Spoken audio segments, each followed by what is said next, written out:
ಕರ್ನಾಟಕದ ನೂತನ ಮುಖ್ಯಮಂತ್ರಿಯಾಗಿ ಡಿ ಕೆ ಶಿವಕುಮಾರ್ ಆಯ್ಕೆಯಾಗುವುದು ಬಹುಮಟ್ಟಿಗೆ ಖಚಿತ. ಯಾಕೆಂದರೆ ಸಿದ್ದರಾಮಯ್ಯನವರೇ ಅವರ ಹೆಸರನ್ನು ಪ್ರಸ್ತಾಪಿಸುವ ಸಾಧ್ಯತೆ ಇರುವುದರಿಂದ ಭಿನ್ನಮತ ನೇರವಾಗಿ ಹೊರಗೆ ಬರಲ್ಲ. ಆದರೆ ಅವರಿಗಿಂತ ಇರುವ ಹಿರಿಯ ಸಚಿವರುಗಳೇನಿದ್ದಾರೆ ಅವರಿಗೆ ಬೇಸರ ಇದ್ದೇ ಇರುತ್ತೆ. ಯಾಕೆಂದರೆ ಡಿ ಕೆ ಶಿವಕುಮಾರ್ ನಮಗಿಂತ ಯುವಕರು ಅವರಿಗೆ ಅವಕಾಶ ಕೊಟ್ಟರು, ನಮಗೆ ಕೊಟ್ಟಿಲ್ಲ ಅನ್ನೋದೇನಿದೆ ಅದು ಕಾಂಗ್ರೆಸ್ನ ಹಲವು ನಾಯಕರುಗಳಲ್ಲಿ ಅದು ಆ ಭಾವ ಬರ್ಬೋದು. ಅದು ಇನ್ನೊಂದು ಪವರ್ ಸೆಂಟ್ರಿಗೂ ಕಾರಣ ಆಗ್ಬೋದು. ಹಾಗಿದ್ದರೆ ಡಿ ಕೆ ಶಿವಕುಮಾರ್ ಎದುರಿಸಬಹುದಾದ ಸವಾಲುಗಳು ಯಾವುದು ಅನ್ನೋದು ಮೊದಲು ನಾವು ನೋಡೋಣ. ಏನೇನು ಸವಾಲುಗಳನ್ನು ಎದುರಿಸ್ತಾರೆ?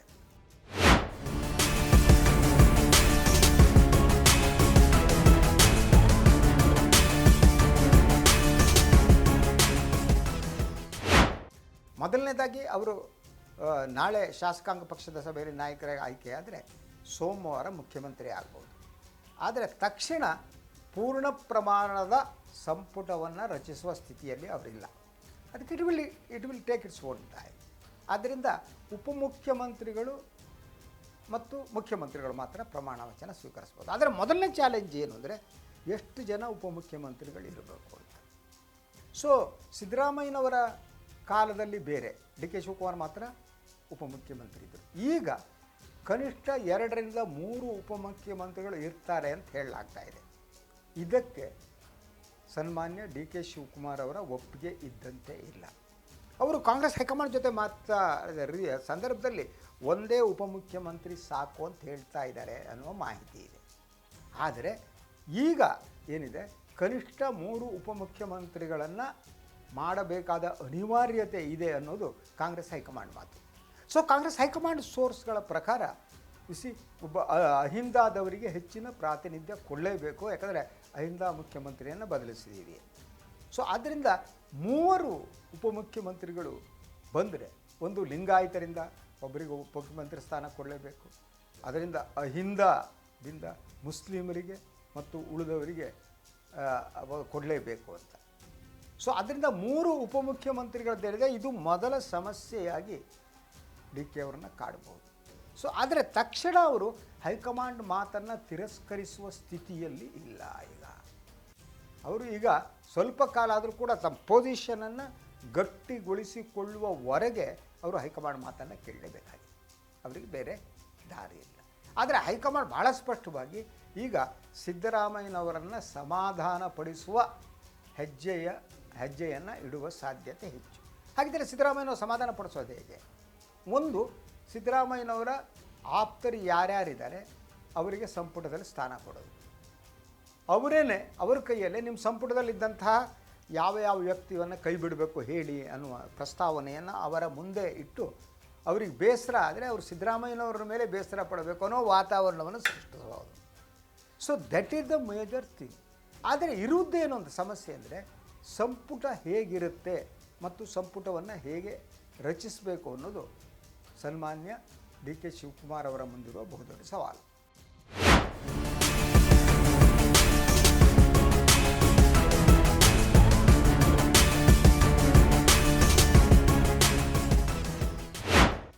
ಸೊ ಮೊದಲನೇದಾಗಿ ಸಿದ್ದರಾಮಯ್ಯನವರ ಸಂಪುಟದಲ್ಲಿದ್ದಂಥ 10 ಸಚಿವರನ್ನು ಉಳಿಸಿಕೊಳ್ಳಲಾಗ್ತದೆ ಅನ್ನೋ ಮಾತಿದೆ.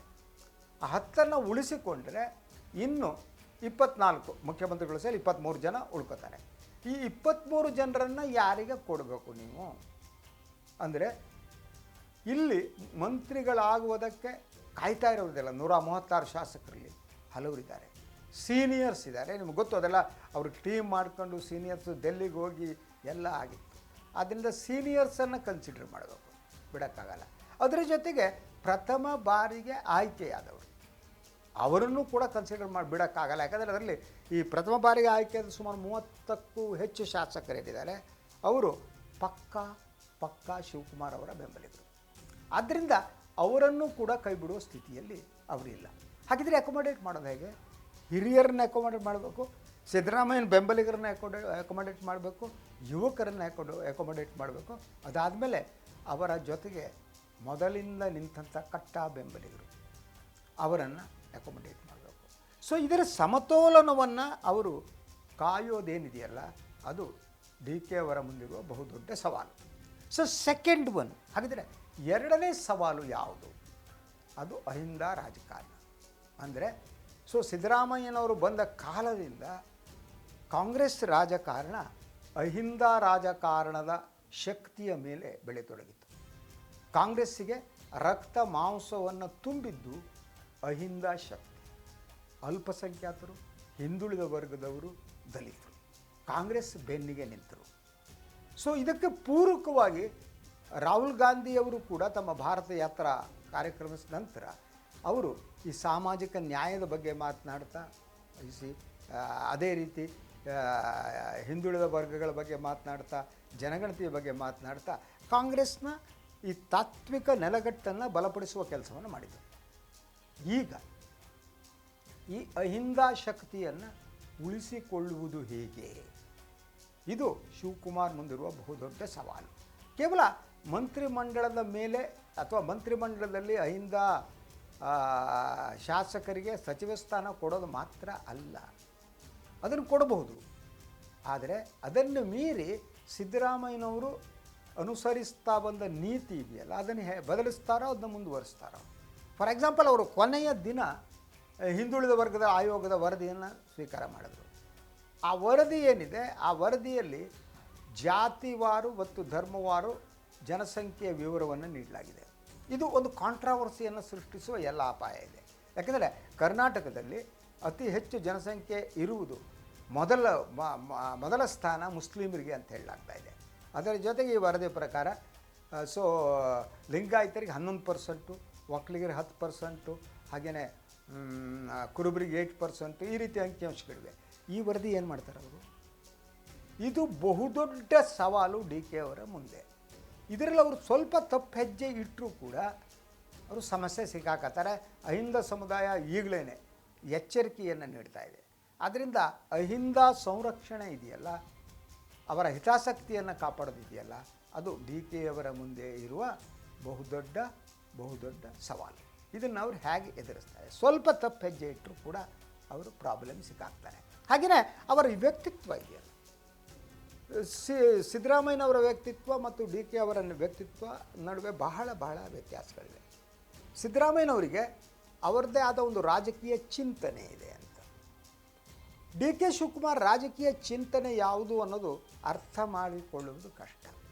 ಆದರೆ ಅವರು ಒಂದು ರೀತಿಯಲ್ಲಿ ಸಾಫ್ಟ್ ಹಿಂದುತ್ವವನ್ನು ತಮ್ಮ ಬದುಕಿನ ಭಾಗವನ್ನಾಗಿ ಇರಿಸ್ಕೊಂಡಿದ್ದಾರೆ ಅನ್ನೋದು. ಅವರು ದೇವಸ್ಥಾನಕ್ಕೆ ಹೋಗೋ ತಪ್ಪು ಅಂತ ನಾನು ಹೇಳಲ್ಲ, ಅವರು ದೇವರ ಭಜನೆ ಮಾಡೋ ತಪ್ಪು ಅಂತ ಹೇಳಲ್ಲ.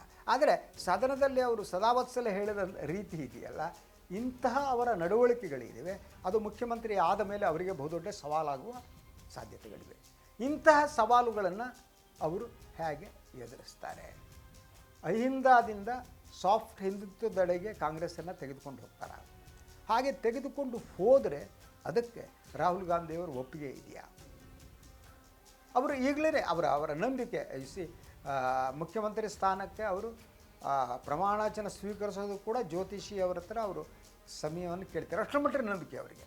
ಅವ್ರಿಗೆ ದೇವರ ನಂಬಿಕೆ ಇದ್ದರೂ ತಪ್ಪಲ್ಲ, ಈ ಜ್ಯೋತಿಷಿಗಳ ಮೇಲೂ ಅವರಿಗೆ ನಂಬಿಕೆ. ಅಂದರೆ ಅವರ ವ್ಯಾಲ್ಯೂಸ್ ಏನಿದೆ, ಅವರ ಮೌಲ್ಯಗಳೇನಿವೆ, ಆ ಮೌಲ್ಯಗಳು ಕಾಂಗ್ರೆಸ್ ಮೌಲ್ಯಗಳ ಜೊತೆಗೆ ಹೊಂದಾಣಿಕೆ ಆಗುತ್ತಾ? ಕಾಂಗ್ರೆಸ್ ವೋಟ್ ಬ್ಯಾಂಕ್ ಏನಿದೆ, ಆ ವೋಟ್ ಬ್ಯಾಂಕನ್ನು ಸಂರಕ್ಷಿಸುವ ಕೆಲಸವನ್ನು ಡಿ ಕೆ ಶಿವಕುಮಾರ್ ಮಾಡ್ತಾರಾ, ಅಥವಾ ಅವರು ಸಾಫ್ಟ್ ಹಿಂದುತ್ವದ ಕಡೆ ಹೋಗ್ತಾ ಕಾಂಗ್ರೆಸ್ನ ಬುಡಕಟ್ಟು ಇನ್ನಷ್ಟು ದುರ್ಬಲವಾಗುವಂತೆ ಮಾಡ್ತಾರೋ ಅಥವಾ ಪ್ರಬಲ ಆಗುವಂತೆ ಮಾಡ್ತಾರೋ? ಇದು ಅವರ ಮುಂದಿರುವ ಬಹಳ ಮುಖ್ಯವಾದ ಸವಾಲು. ಅದರಂತೆ ನಾನು ಮೊದಲು ಹೇಳಿದಂಗೆ ಸಂಪುಟದಿಂದ ಹೊರಗೆ ಹಾಕುವುದು ಅದು ಸವಾಲು.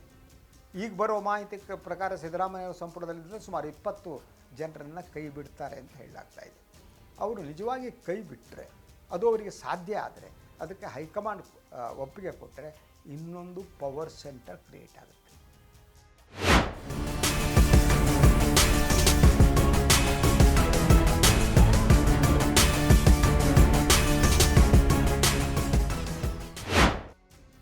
ಇದು ಹೇಗೆ ಗೊತ್ತಾಗ ಅವ್ರ ಸ್ಥಿತಿ? ಇತ್ತ ದರಿ ಅತ್ತ ಇದು ಅಂತ ಹೇಳ್ತಾರಲ್ಲ ನಮ್ಮ ಕನ್ನಡದಲ್ಲಿ, ಆ ರೀತಿ ಅವರಿಗೆ ಸಿ ದಟ್ ಕೈ ಬಿಟ್ಟರೂ ಕಷ್ಟ, ಕೈ ಬಿಡದಿದ್ದರೂ ಕಷ್ಟ. ಕೈ ಬಿಡದಿದ್ದರೆ ಕಾಂಗ್ರೆಸ್ ಇಮೇಜನ್ನು, ಸರ್ಕಾರದ ಇಮೇಜನ್ನು ಈಗಾಗಲೇ ಅದು ಪಾತಾಳಕ್ಕೆ ಕುಸಿದಿದೆ, ಆ ಇಮೇಜನ್ನು ಸರಿಪಡಿಸೋದು ಕಷ್ಟ. ಬಿಟ್ಟರೆ ಇನ್ನೊಂದು ಪವರ್ ಸೆಂಟರ್ ಕ್ರಿಯೇಟ್ ಆಗುತ್ತೆ. ಮತ್ತು ಸಿದ್ದರಾಮಯ್ಯನವರು ಕರ್ನಾಟಕದಲ್ಲೇ ಇರ್ತಾರೆ, ಅದು ಅವ್ರ ಮುಂದಿರುವ ಬಹುದೊಡ್ಡ ಸವಾಲು. ಅವರು ರಾಜ್ಯಸಭೆಗೆ ಹೋಗ್ಬಿಟ್ಟಿದ್ರೆ ಡಿ ಕೆ ಅವರಿಗೆ ಓಕೆ ಅನಿಸ್ತಿದ್ರು ಏನೋ, ಆದರೆ ಅದು ಸಿದ್ದರಾಮಯ್ಯನವರು ಹೋಗಲ್ಲ ಅಂತ ಹೇಳುವ ಮೂಲಕ ಡಿ ಕೆ ಅವರ ಮುಂದೆ ಇನ್ನೊಂದು ಸವಾಲನ್ನು ಸೃಷ್ಟಿಸಿದ್ದಾರೆ. ಸೊ ಈ ಸವಾಲಿಗೆ ಅವ್ರು ಹೇಗೆ, ಇನ್ನೂ ಹಲವು ಸವಾಲುಗಳಿವೆ. ನಾನು ಅವರ ಮುಖ್ಯಮಂತ್ರಿಯಾಗಿ ಪ್ರಮಾಣ ವಚನ ಸ್ವೀಕರಿಸುವ ನಾಯಕರಾಗಿ ಆಯ್ಕೆಯಾಗುವ ಈ ಸಂದರ್ಭದಲ್ಲಿ ಎಲ್ಲವನ್ನ ಹೇಳಿ ಅವರಿಗೆ ಬೇಸರ ಉಂಟು ಮಾಡೋದಕ್ಕೆ ಇಷ್ಟ ಇಲ್ಲ.